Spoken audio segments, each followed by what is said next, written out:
So let's have start the .NET training programs, Mindsmap .NET training programs. Anytime, anywhere, any kind of problems, any um, suggestions or any questions, you can just write it down in your chat window, or you can directly call directly interrupt me.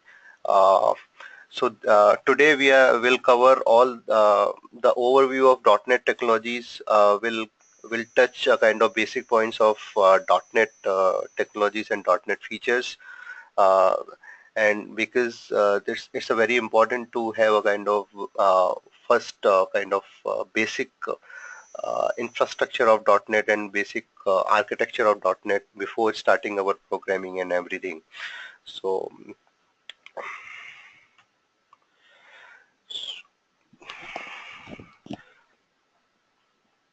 So let me start with the .NET Framework.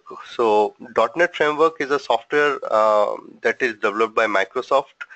Um, so in our modern languages, we have a kind of you might have heard about many languages like Java, .NET, and everything.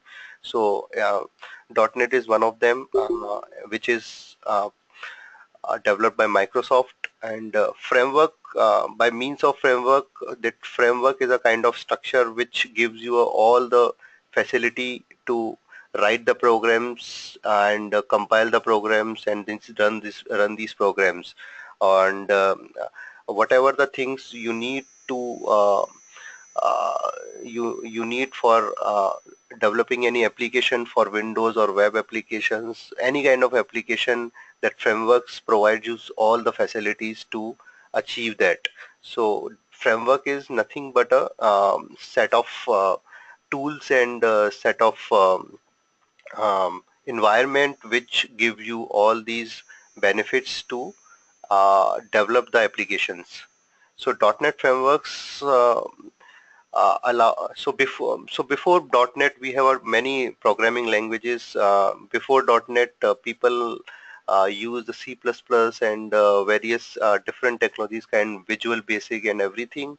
And and at that time of nature, people needs to understand the basic proprietary programming language to build a kind of different set of kind of programming, different to build the set of different applications.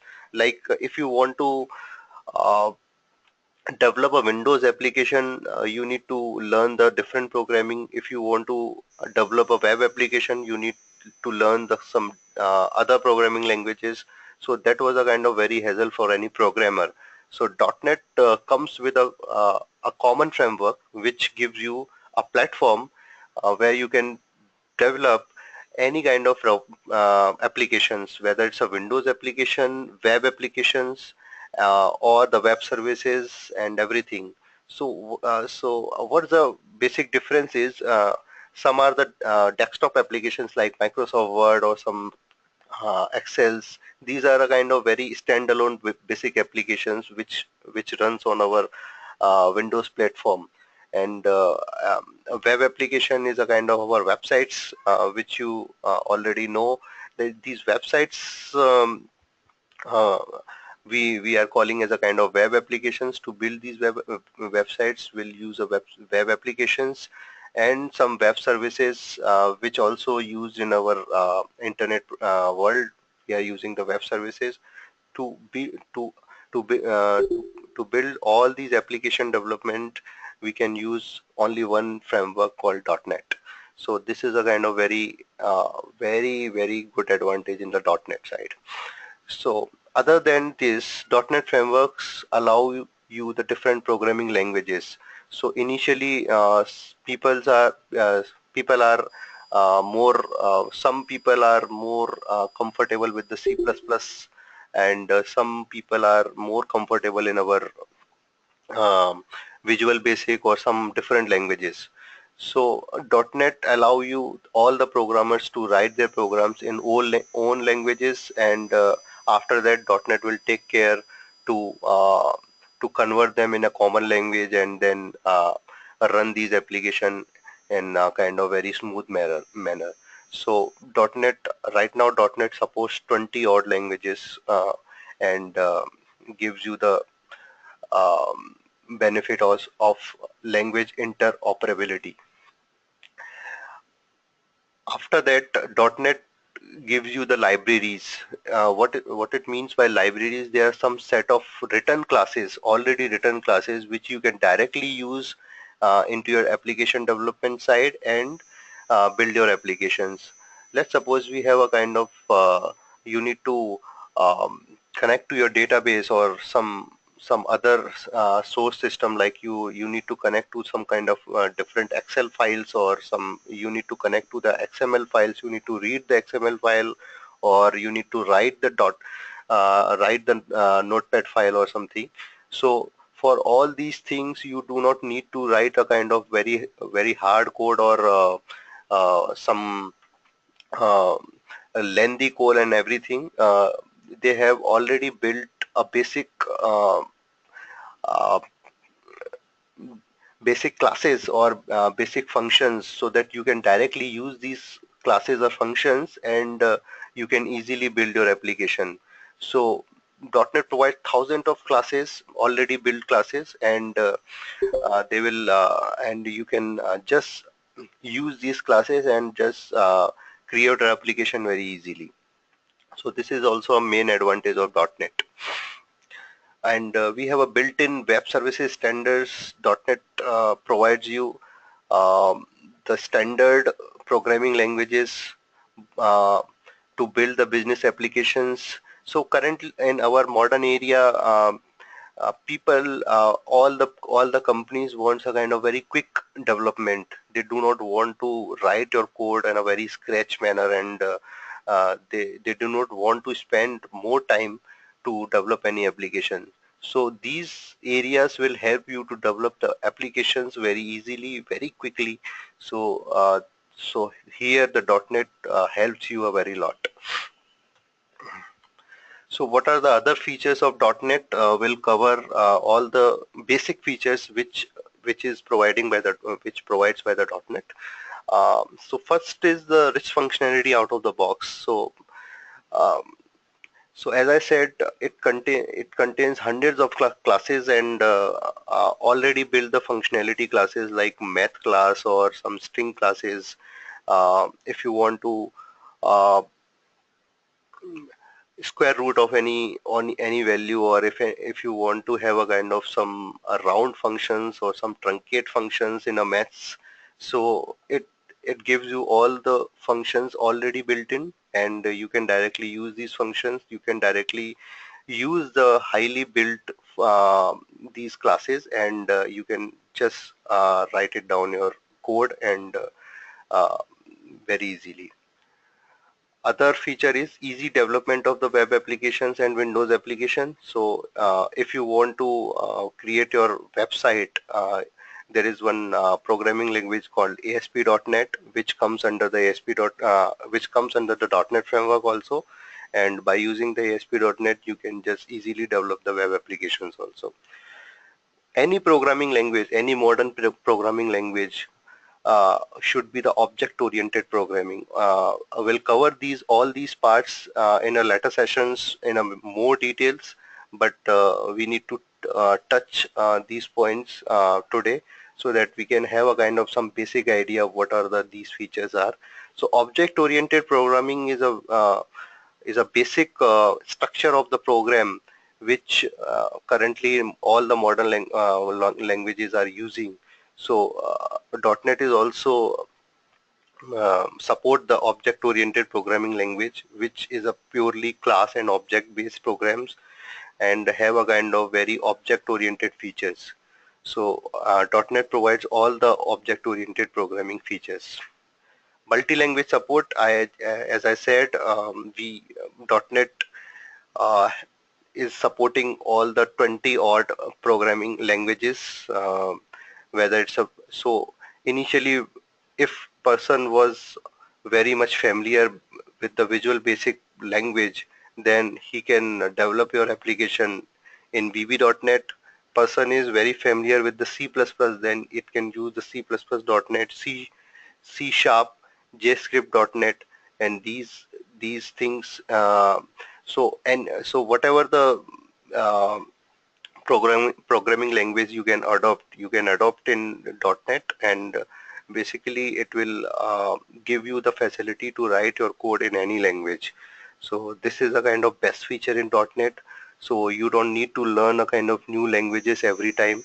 So in whether it's a VB.NET or C Sharp and everything. So most common languages which actually programmer uses C Sharp and Visual Basic. C Sharp, as I said, C, um, the character C and the character hash, and in this C and character hash, we'll call it as a C Sharp. Other major features is automatic memory management. So if you guys are in a kind of programming background, whenever we are creating any program, we need to have some kind of memory to store our variables or to store our programs. We need a kind of some memory into our RAM or hard disk or anywhere. So whenever we are using our memory in our RAM, then we need to release this memory, we need to create this memory. So earlier, before the .NET, this is a kind of very big hassle to any programmer to create the memory into our operating system and release this memory. Sometimes they forgot to release this memory, and after that this program or application will crash because of the some out of run memory and everything. So .NET comes with the memory management side, where programmer do not need uh, to worry about any memory management.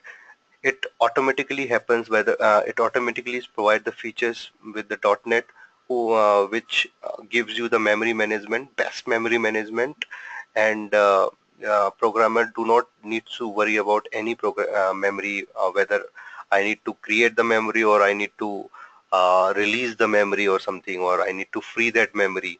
That all these things automatically happen when you use the .NET platform. So this is also a kind of very important feature called automatic memory management. So this slide gives you some hardware and software requirements of if you want to run the .NET programs uh, in your system, in your machine. But this is a kind of very basic requirement. They means we have written here, but in now, if you are using any Windows operating system like Windows 7 or Windows 10 or Windows 8, uh, .NET environment is already built in our in these operating system, and you also do not need to install the .NET framework uh, because it's already there. But if you are using some kind of different operating systems, then you need to install the .NET framework from Microsoft site, and you can run your applications very easily.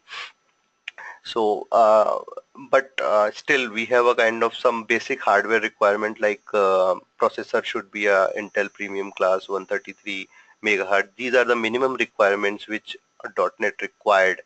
Like our RAM should be 128 megabytes, or more than that is a very beneficial.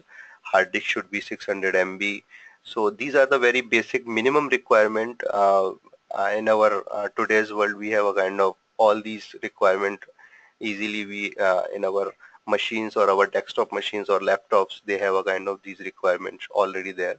Um, Same for the software requirements. Software requirements, we need to install our .NET framework. So .NET framework comes with a different versions called 1.1, 2.0. Currently, uh, most people are using the 4.5 version, and I think 5 version is coming right now.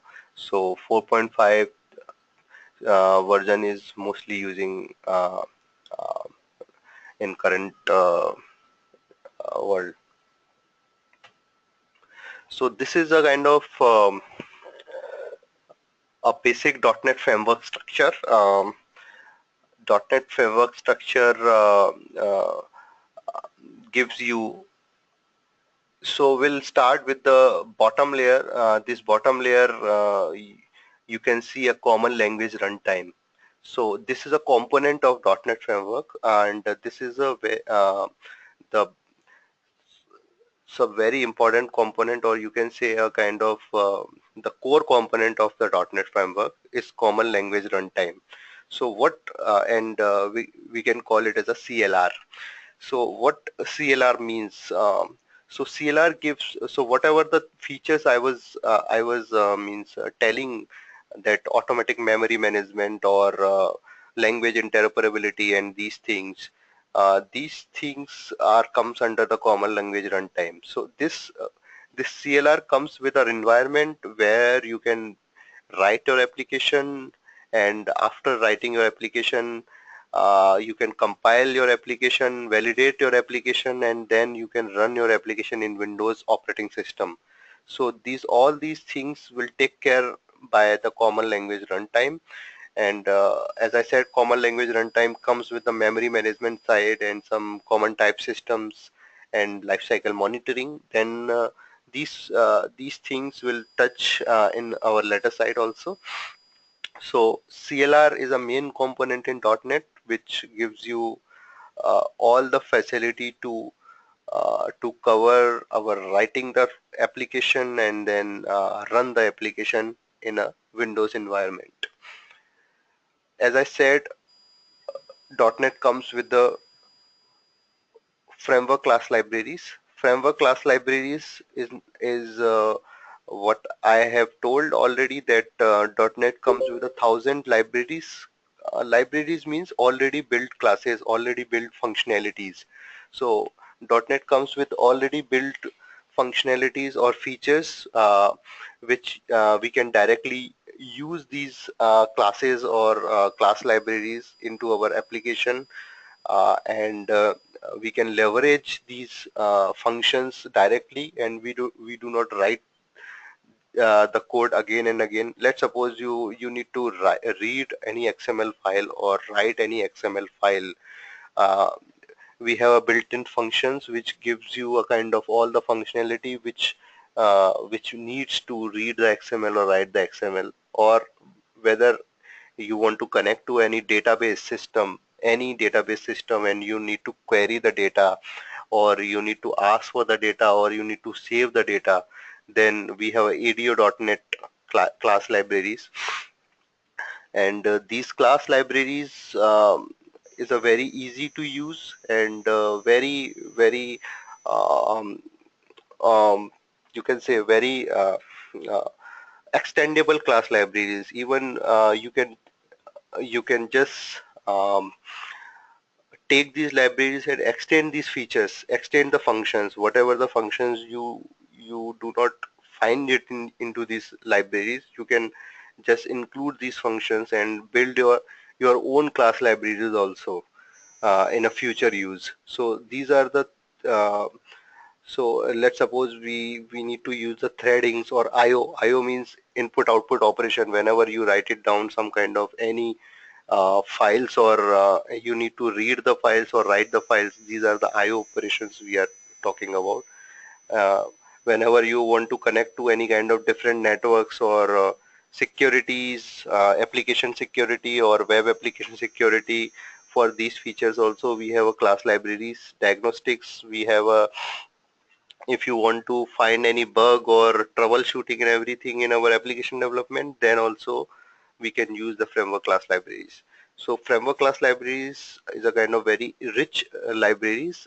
We by will all use these libraries and create build our application very easily. So with this,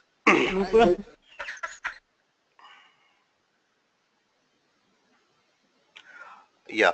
So so these are the two main components.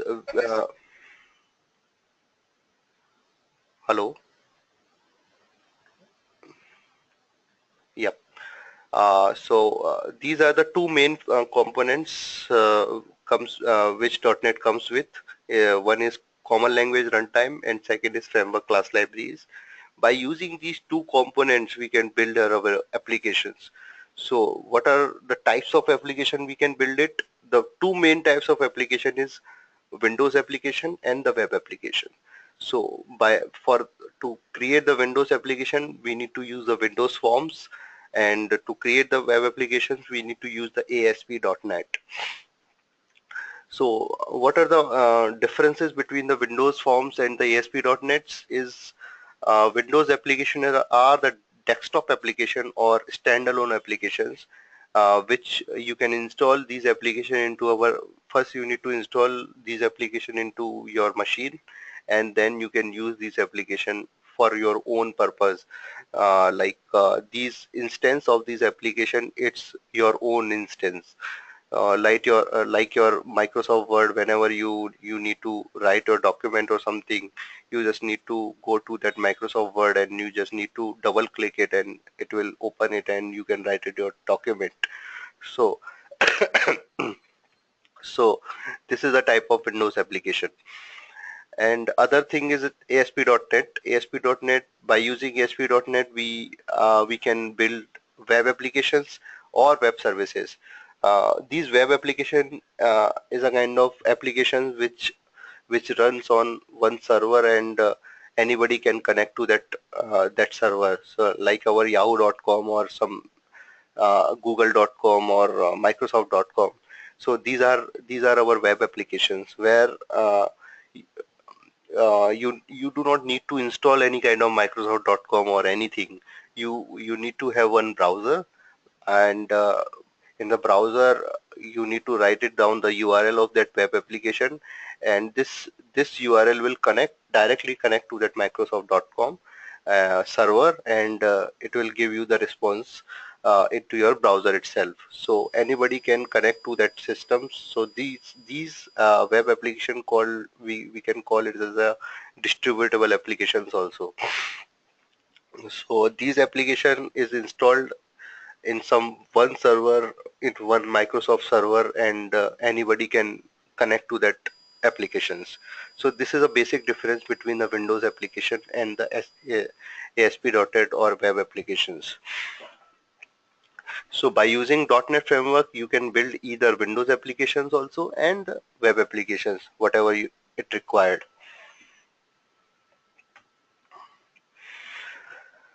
So framework class libraries, as I said, these are the hierarchical structure class libraries that we can utilize across the multiple languages and platforms. So hierarchical means, so we have one library called system. System is a one root library, and all the libraries are the child of the libraries. So this is a kind of inheritance.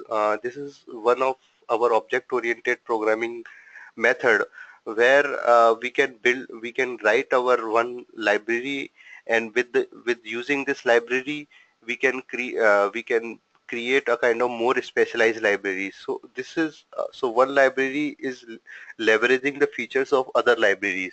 So this is called a hierarchy. So so one main library called as a system library is a very generalized library, which generalized class is which is a very root for all the libraries, all the class libraries. And other than system, every class libraries is inheriting by the system libraries. So this is we call as a kind of hierarchical class library structure. And see, these libraries can be used or can be called or can be invoked by using any languages or any platforms. So these are the basic common libraries which any programming languages can use it. And these classes or these libraries, you can say it's a reusable. So these are the built-in classes. The code has already written. You need to just uh, uh, call these functions directly and leverage these libraries.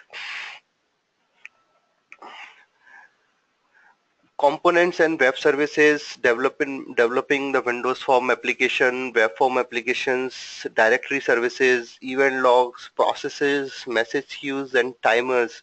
So for all these things, we have a kind of different libraries. So whenever we are creating any programs, we need to learn these. Okay, what library should I use it?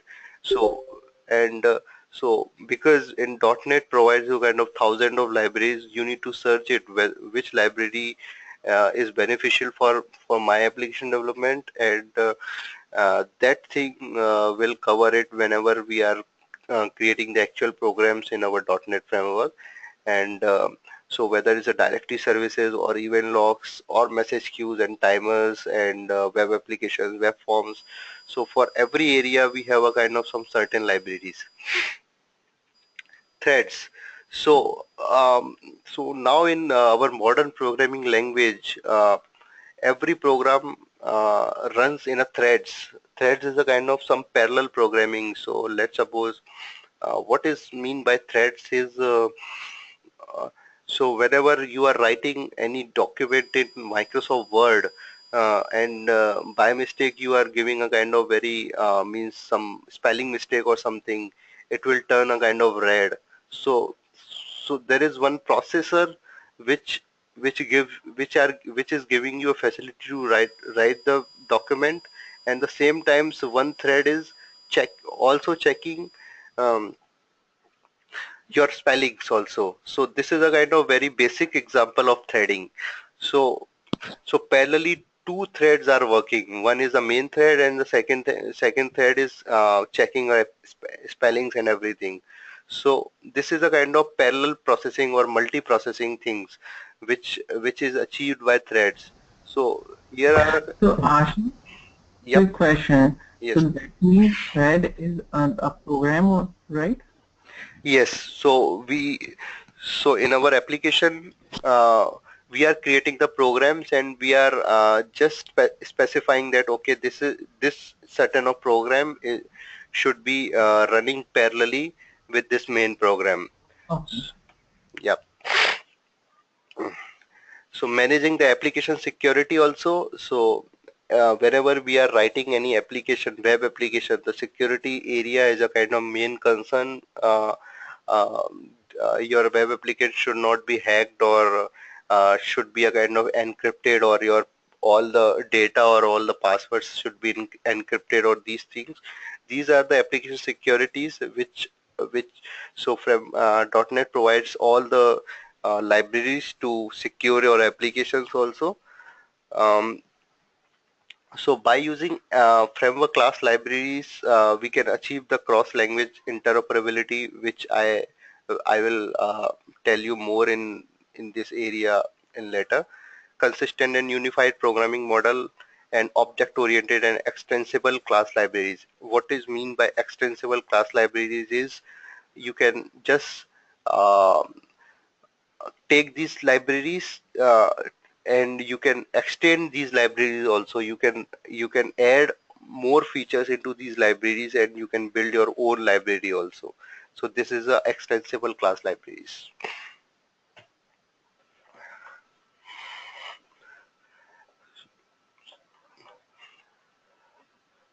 So as I said, the other main component with the class library is called as a common language runtime, or you can say as a CLR.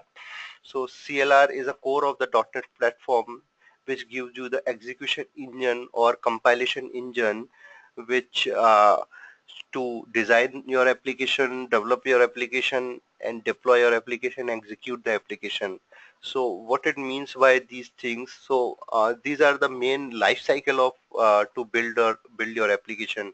Whenever you want to build your application, you have one idea in your mind that okay, I need to build that type of application. Then you need to design on your paper or any document that okay, how it should be, how it should behave whenever it runs into runs in.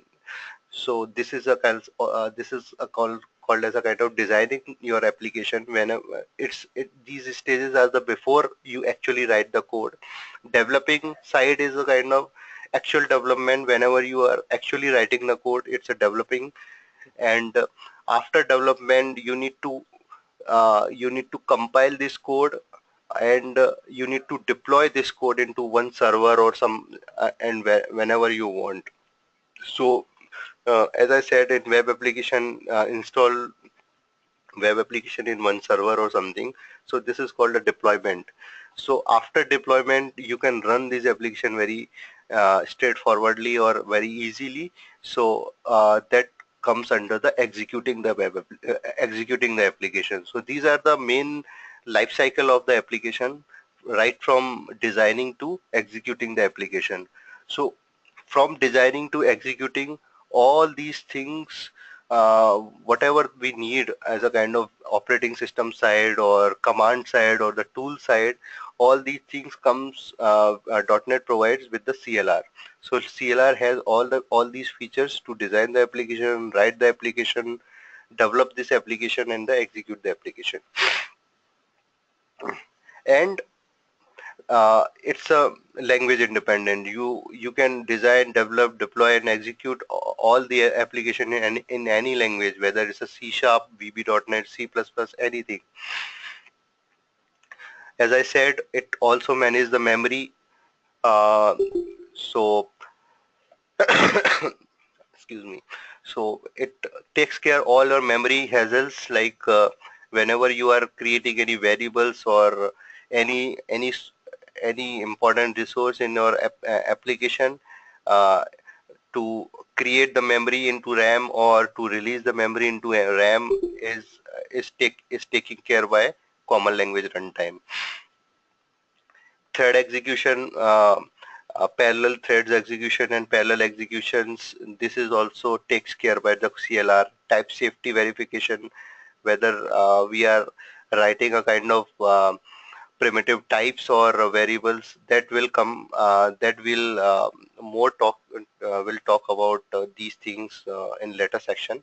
And the garbage collection is a kind of the same thing.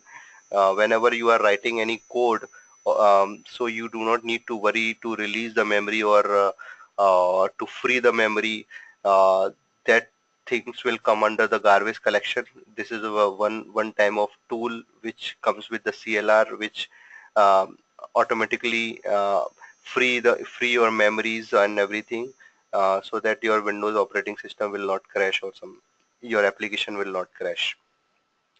Perform the compilation. So just in time compiler, that will touch later, because whenever you are writing any code, you need to just compile it, and then you need to run this code. So to compilation and run this code, that common language runtime will give you this facility. Common time systems. So if you are talking about language interoperability, so every language needs to understand the different language code. So if two different programming languages needs to understand with each other, then you need to have some kind of basic guidelines or basic common structure, so that they can understand each other. So that comes under the common type systems. So after the CLR, we have two important features called MSIL and JIT compilation. So as I said, whenever we are writing any code, we need to compile it first. So whenever we are compiling any code, it that code will convert into the MSIL. MSIL full form is Microsoft Intermediate Language. So so whether whether you are writing your code in any language, like somebody is creating the program in VB.NET or C Sharp or C++, any languages, you can write it your application code, and you just compile it. And whenever you are compiling your code, it it automatically internally convert into MSIL, intermediate language. So, so by using the intermediate language, .NET achieved the language interoperability. Like let's suppose in one project, two programmer are working. One is writing a code in C Sharp and one is writing a code in VB.NET. But it's in the same project we are working on, and my component needs to communicate some data to other component which is written in different language. Then you can you can e- you can come you can have this scenario very easily in our .NET side, because ultimately whenever compilation happen, it will convert in a kind of common language which is called as a kind of intermediate language, or MSIL. MSIL convert this code into intermediate language with it also takes care the type safety and the security of our program. Let's suppose we are um, writing some weird code or something, then it will take care also about the MSIL will take care, so that other programmer will not hamper other program will not hamper anything. So this is also one feature of MSIL. So whenever it compiles, it produces some kind of metadata also. So metadata, what it means by metadata is nothing, is a kind of one information about this data. So our our main application code is our main data, and about this what is all about this code is called as a metadata, like definitions of your code, signatures of your code, what is all about in this code, what is the purpose of this code. This is called a metadata. So compiler also produce the metadata for your program. So that's why so by using this metadata, anybody can understand that okay, what is this code is all about, uh, because other programmer language cannot understand this code, but by using this metadata, it can understand okay, this is this is a kind of overview of the of your code, and of your type members, and what are the um what are the basic functions you have used it, you have write it down, or what are the libraries you have used it. So these are the things which comes under metadata.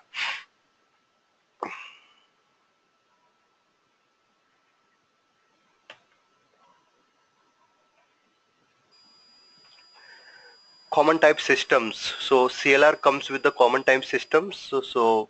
I'll give you one example of common type systems. Let's suppose so every language has their own data structures, like data types. So let's suppose you need to create one variable which is an integer type, which stores some kind of variable, which stores some integer variables called some numbers or everything.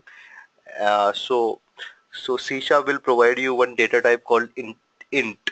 So you just int int is itself as a int int. So you need to write your variable called as a int type, and you can store any number into that variable. On the same time, somebody some VB.NET programmer wants one variable which store a kind of one number. So in that programming languages, there is no int. There is one data type called integer. So it will write as a kind of variable called integer, and it store one number into that variable. So now for the same purpose, one programmer is using a int data type, and one programmer is using an integer data type. But uh, whenever we compile this code, it will convert into MSIL. So MSIL will convert this int and this int to system.int data type, and whenever it compiles the VB.NET code, the integer data type is also converted into system.int. So now after the compilation of these two different codes, um, the the data type of both the programming language has a common called system.int. So so whenever we are running this program, there is no differences between these two data types. So that's how one program can communicate to the different program, or one program can give the data or save the data to any other different programming model by using a CTS system. So CTS provides you a common common types, which will be converted whenever you are compiling your code. So there are a kind of lots of value types and reference type of variables that will cover later in the sessions. And so by using this, so these common types, we can call these common types as a primitive data types. So primitive data types, by using, so common type system gives you the primitive data types, and with these data types we can achieve a language interoperability.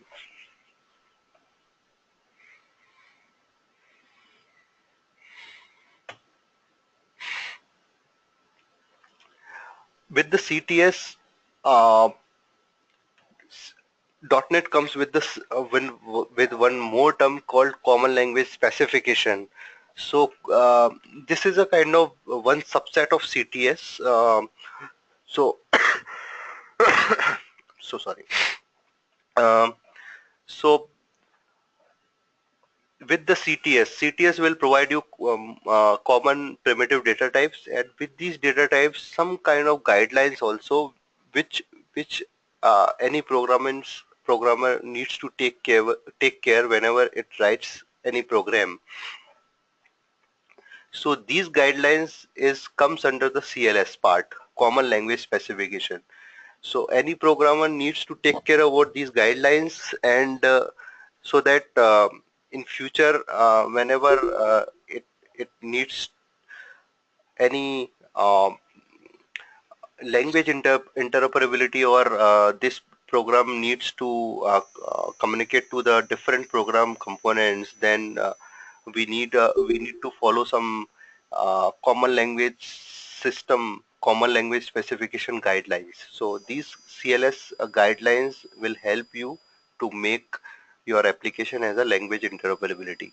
So, these standard is defined by one Microsoft component called ECMA. So I'll provide you one URL of ECMA where they have written a kind of all the guidelines.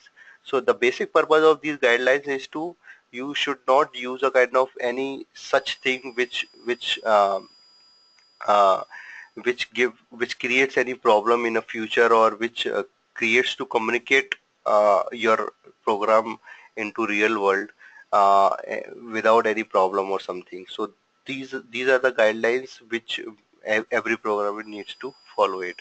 So this is a common language specification.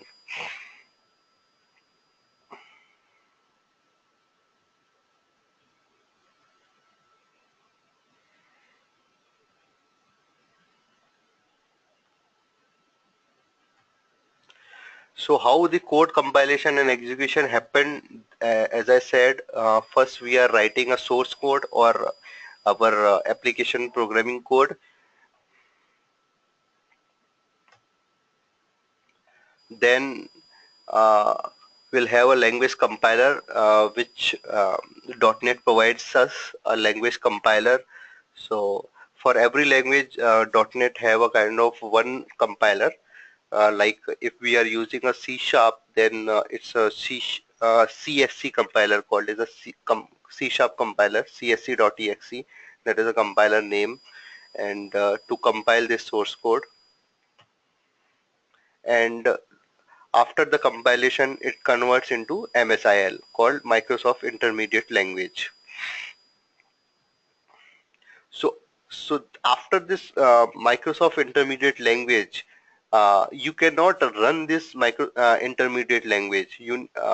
If you need to run this application or source code, you need to convert this MSIL into native language. What is mean by native language is, uh, all the operating systems, whenever we are running any source code or any application in a operating system only knows one language called machine language. it it doesn't understand any languages, like whether it's a Java or .NET or any kind of language or ASP.NET or any kind of languages, uh, it cannot understand any kind of language. It only understands one language called machine language, which is in a 0-1 form. So, so MSIL needs to convert to that machine language. So to convert from MSIL to machine language, we have a one tool called just-in-time compiler, JIT compiler. So so this all the MSIL will go to that JIT compiler, or we can call it a JIT just-in-time compiler, and this just-in-time compiler will convert your code into native language or machine language. So whenever it converts to the machine language, operating system can easily run these application into Windows environment or any environment. So as I said, so whenever our source code is converted into MSIL, it will convert into one intermediate code and plus the metadata.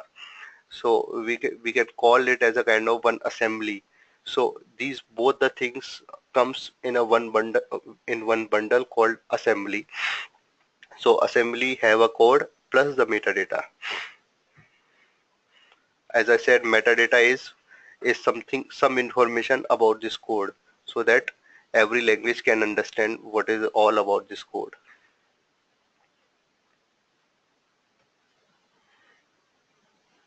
So we'll touch a kind of some more thing more elaborately what is the assemblies. So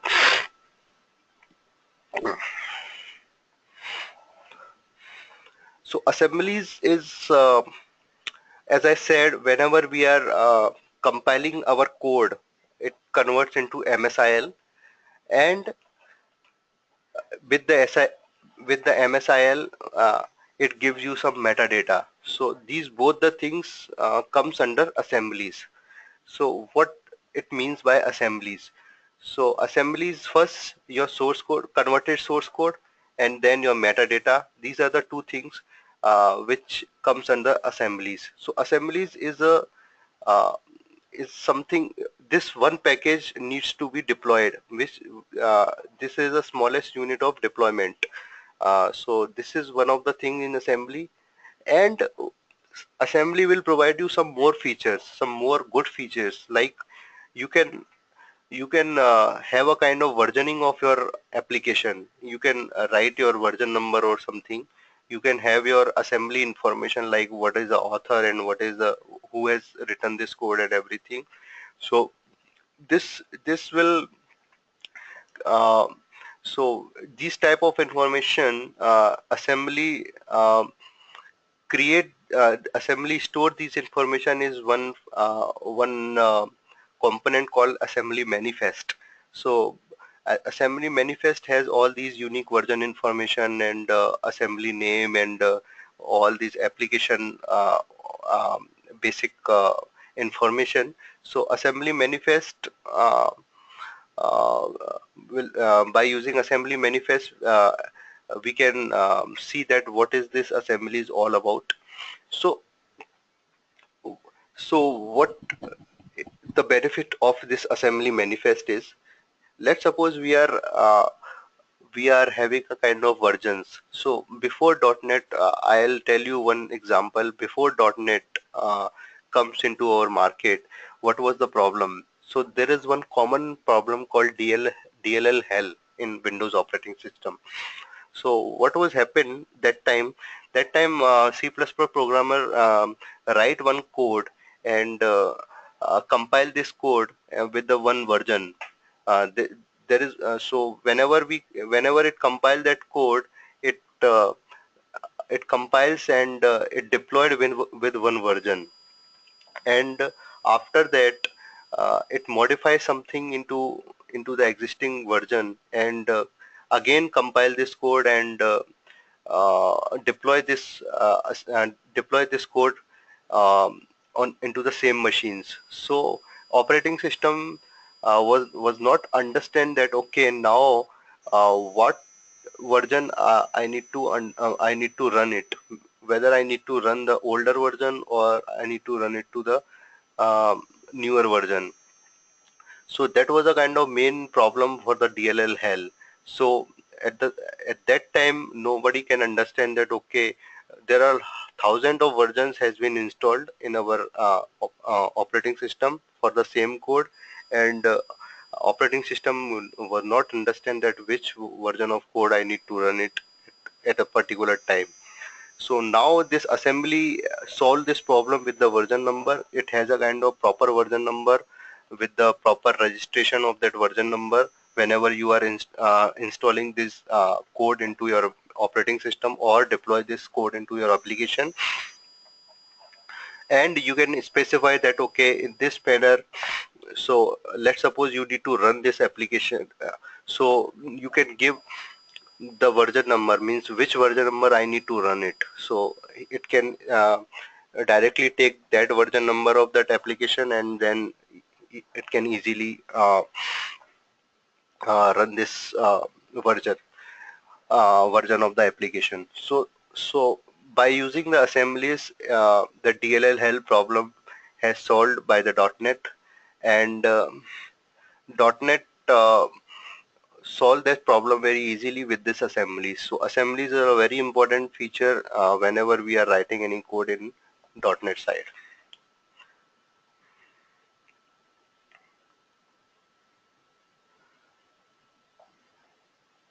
So we have a security boundaries also. Um, so assemblies has a security permissions, and assembly labels are there in our assemblies permissions.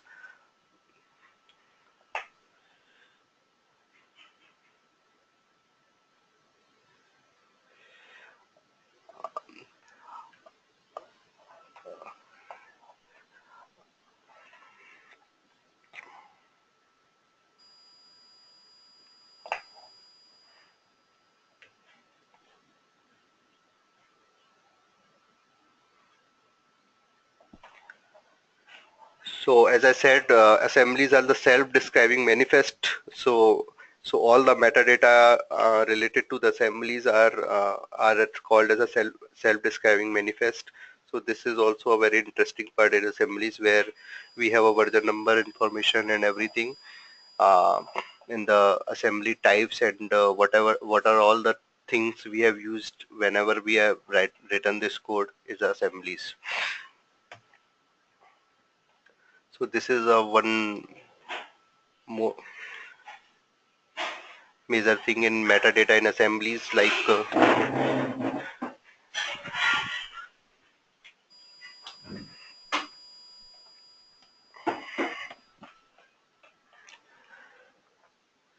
and the last part of the today's session is a namespace. So namespace is other part of the assembly. So so namespace is a physically group our application into one package called assembly, and namespaces are something which we are whenever we are writing any code, then that time you can better understand regarding this namespace. And namespace is nothing but whenever we are writing any code and we need to group this code into one package, logically we can group these code into one package, we can call it a namespace. So we can create one package or namespace in our source code, and we can uh, into that namespace we can write our classes, our objects, and everything into one namespace. So whenever we are running this code, it runs with the namespaces scenarios, like one source code in one namespace cannot conflict with the other namespace. Let's suppose we have a one class called math class, and uh, which is a kind of already built-in class, built-in class which is provided by the .NET. And one programmer is creating a class with the same name called math. And so how whenever we are uh, we are running this math class into a .NET environment, then there should be a kind of one conflict, whether it's a already built-in math class or whatever, and whatever the programmer has just now created the math class. So by using the namespace, we can resolve this confliction, because whenever we are creating any math class, we need to specify what is the namespace. So this namespace should be some kind of different namespace, and which was not there whenever .NET provides our math class. So both the namespace are the different. So with the namespace, it can resolve the problems of the same name conflicts. So namespace are the way to organize the .NET Framework class library into logical grouping according to their functionality and the usability. .NET Framework class library is a large collection of 1,000 classes. The classes organized in a hierarchical tree. So whatever the class libraries .NET has provided, these all the classes has namespaces, so that you can group these functionality into one namespace. Like for the math section, we have a kind of many functions like um, truncating the number, or subtracting the number, adding the number, or square root of that number. So for all these things, we have a different classes or different functions. So all these similar kind of math functions or math classes, we can grouped into one namespace called as a system.math. So these are the so this is the logical grouping of common functionality of classes. So as I said, the system namespace is the root of the all the other .NET classes. So our first uh, basic namespace is system namespace. So all the other classes is derived from this system namespace. So as I said, namespace is designed for providing a way to keep one set of names separate from the another set of names. So that there should not be any conflict. The class name declared in one namespace does not conflict with the same class name declared in another. So there should not be any conflict in the namespace side. So .NET basically understand all the programming hazards before .NET comes into our market, like what were the DLL health problems, what was the language names conflictions, what was the hazards initially programmer were faced. So .NET covers all these things in our one framework, and it comes with the kind of very modern or very good framework, so that programmer needs to do not needs to worry about these problems, and he can write their uh, core business logics into their application code, and without any hassle, without any other problems like memory management or DLL problems or some different other thing. So and that's why .NET is very popular in our current market, and anybody can learn easily .NET part, and without these problems like memory management and all these things. If you can talk to any kind of uh, experienced person or very old programmers, they can better tell you what was the problems when they have programmed it, when they build their programs and compile their programs. But now .NET um, uh, gives you the platform which you can easily adopt it, and you can easily build your application, whether it's a Windows application and the web applications. So so so that's it, I think, for the today's session, and I think I have covered all the basic features of the .NET environment, and uh, the next session will cover a kind of very practical side, like how to write this code, how to build one simple application, sample application or something, and how to compile this code and how to run this code and deploy this code. So if we can have a kind of one simple practical session into this side, then you can better understand, okay, what are the all the features what I'm telling about these namespaces, assemblies, and all these things. You can practically uh, see these things into whenever we are writing any code. So to write or whatever the things I have means explained here, like to build an application, we need to design application, we need to develop application, then we need to compile it, and then we need to deploy it and then run that application.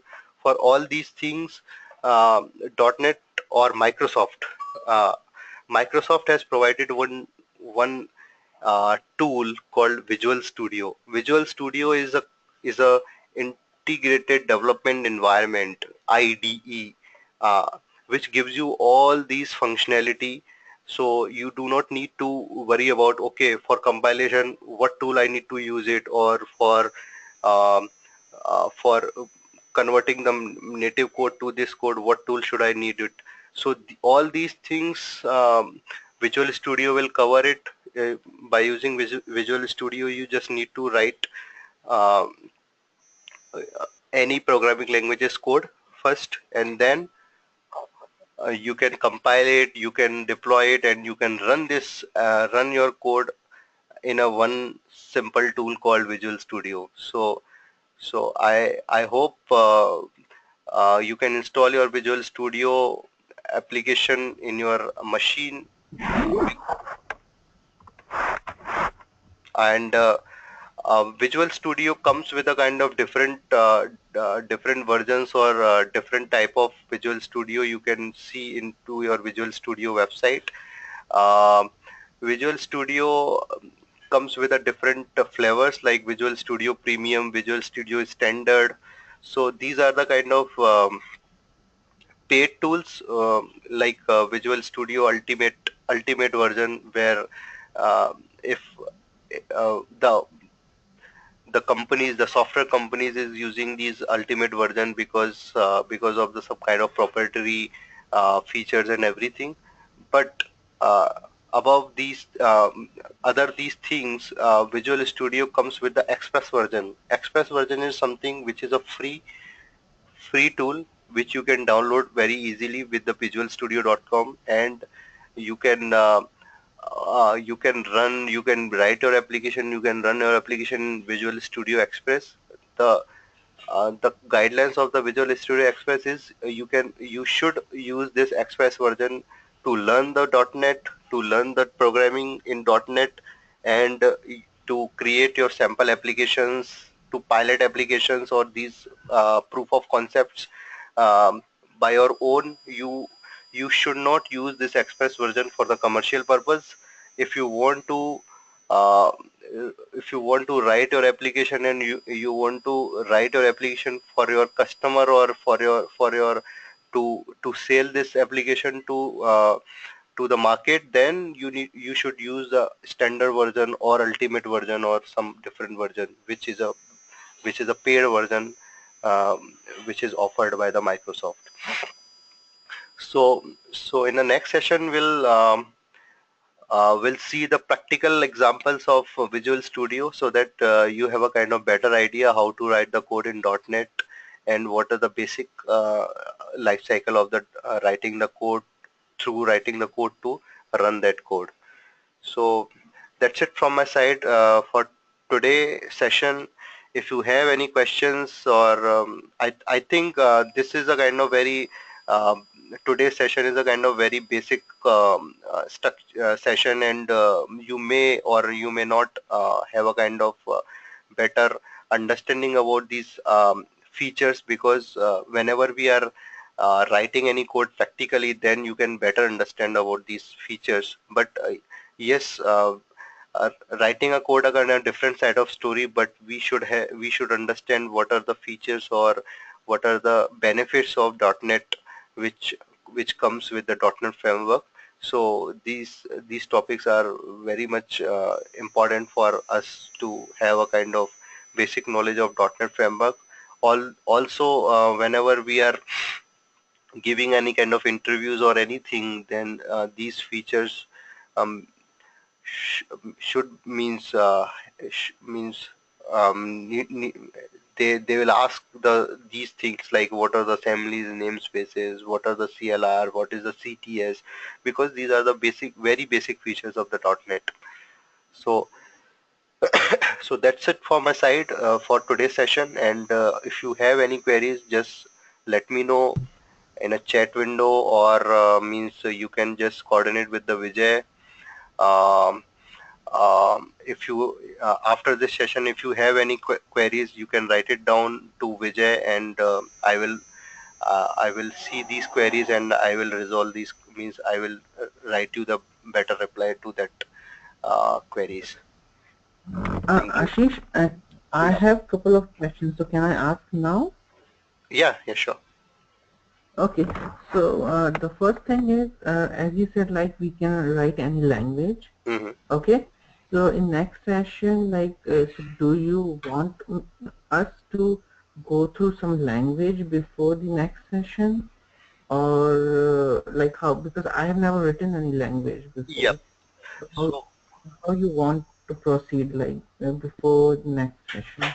so as I said, language part. Let's suppose in our attendees, somebody knows some kind of one language like Visual Basic or C++ or something, and he is comfortable into that language, then I can tell them, okay, you can go with that language. But for you, if you do not know about any kind of programming language, I will tell you that you can just easily adopt one language, or any one language. So I will mostly write the code in a one language called C sharp, C hash, Okay. and you can just use this language and build your application. But if some other attendees there have own experience in some kind of different languages called C++ or some other, then they can easily go with that their own languages. But throughout my all the session, I will cover only one language called C sharp, and with this C Okay. sharp, I will also cover one or two more, some one session or some kind of more languages called VB.NET or something. But whenever you are going into the real world things, like whenever you have a kind of jobs in .NET environment, or you are actually um, writing a application or something, then then any company is expecting to learn only one language, not a kind of two languages or many languages or something.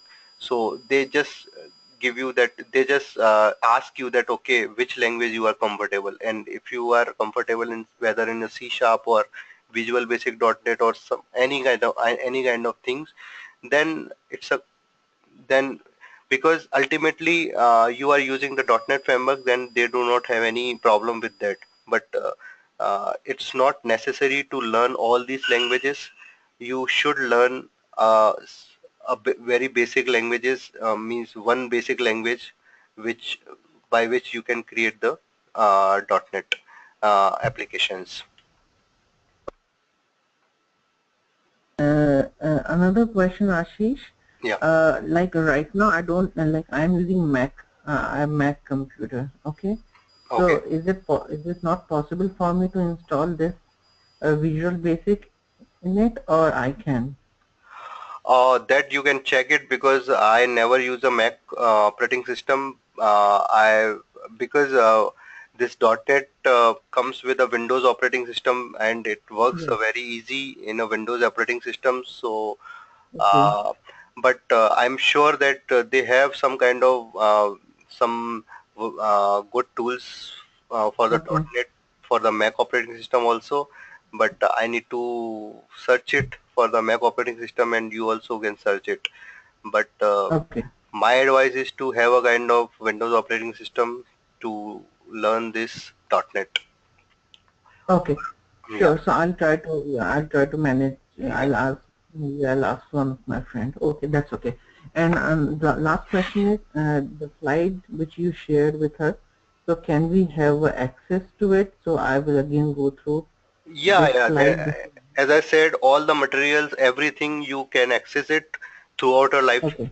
and will each day will update this material into one folder, and you can just touch base with Ranjit, your coordinator,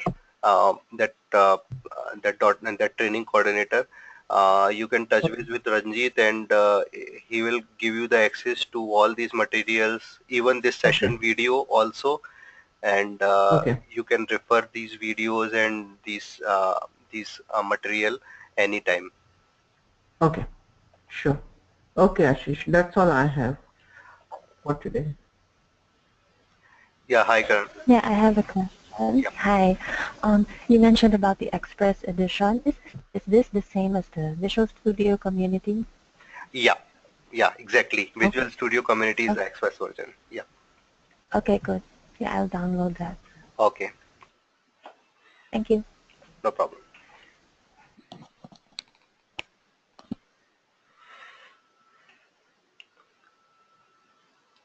Any other questions? No, I'm good. Thank you, Ashish. Okay, guys. So just refer this material, and if you have any question, just write it to Ranjit, and um I will happily answer all your queries and everything, and uh, we'll have a next session for the where we have a kind of practical examples in Visual Studio. Thanks. Sure. Thanks for the today. Yeah. Thank you. Okay. Thank you, Ashish. Okay, Take care. thanks. Bye. Bye. Thank you. Bye bye.